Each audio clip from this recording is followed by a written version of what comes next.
Guys, saya sekarang ada di Danau Lamboto, Limboto maaf ya, di Provinsi Gorontalo. Kabupaten apa nih, Pak? Kabupaten Gorontalo.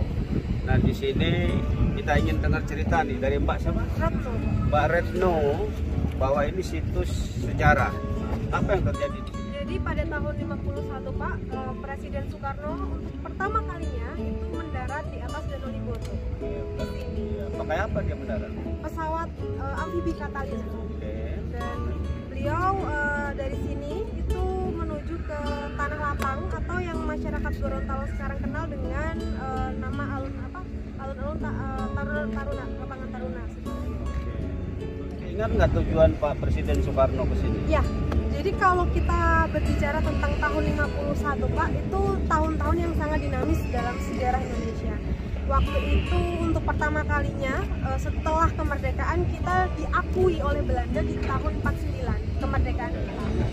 Di saat yang bersamaan di tahun-tahun 1950 itu mulai muncul gejolak-gejolak di berbagai daerah, misalnya ada RMS, Maluku, kemudian Ali Aziz, Ika Muzakar. Nah, saya melihat bahwa kedatangan beliau di wilayah Indonesia Timur ini ingin mengkonsolidasikan persatuan Indonesia dan ingin memastikan bahwa daerah-daerah di wilayah timur ini masih setia dengan NKRI. Persatuan Republik Indonesia ya. Jadi beliau pertama kali atau berapa kali pernah ke sini? Dua kali. Yang pertama tahun 51, sebetulnya Pak diagendakan tahun 1950, tapi karena waktu itu kendala teknis, beliau tidak bisa mendarat di atas danau dengan pesawat biasa dan kondisi beliau juga sakit, jadi beliau di pending sampai tahun 51 untuk kunjungan yang pertama. Kemudian yang kunjungan kedua itu tahun 1957 itu sudah mendarat di Bandara Tolopio atau yang sekarang dikenal dengan Bandara Jalaluddin. Sekarang jadi apa nih Mbak Retno? Sekarang sudah ditetapkan sebagai situs cagar budaya di SK Kabupaten Pak. Oh, SK Kabupaten Bupati ya. Gorontalo. Sejak kapan?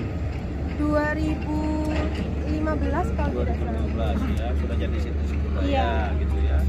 Nah, di samping situs budaya nih saya lihat banyak apa namanya tempat-tempat orang nongkrong ya. Iya, Apa gazebo gini juga tempat wisata berarti ya. Iya, bisa. Bisa dijelasin berapa kunjungan orang ngelihat museum ini, museum apa Soekarno istilahnya ya. Tiap hari atau tiap minggunya kira-kira aja berapa Kira-kira orang? Pak. Kalau untuk kunjungan itu macam-macam Pak ya, ada yang dari lokal, ada yang juga dari luar. Nah itu variatif, jumlahnya tidak sama tapi bisa sampai dengan 100 mungkin. 100 orang? Di weekend juga? Tidak. Oh, Maksudnya ya, dalam biasa. akumulasi Oke. mungkin sebulan atau. Oh, sebulan? Nggak banyak juga berarti? Iya. Oke. Jadi ini jembatan dulu tempat Pak Soekarno? Iya. Tapi Jadi dia naik sudah, dulu? ya. Ya maksudnya ini itu sudah direnovasi ya? Iya sudah direnovasi. Tapi Pak. beliau dulu mendarat di situ ya? Di tengah. Terus Kemudian dia dijemput oleh perahu. Dari perahu kemudian beliau lewat dermaga ini menuju ke dermaga ini sini. sampai sini, dan itu rumah itu sudah ada sejak ada. dulu. Iya, sudah ada, cuma kondisi direnovasi sekarang ya. sudah direnovasi. Direnovasi ya. Nah, ini sejarah luar biasa nih ya. Jadi ini jembatannya gimana usulnya? Masih diperbaikin atau begini aja? Seharusnya diperbaiki Pak, tapi ini kan sebetulnya untuk pemugaran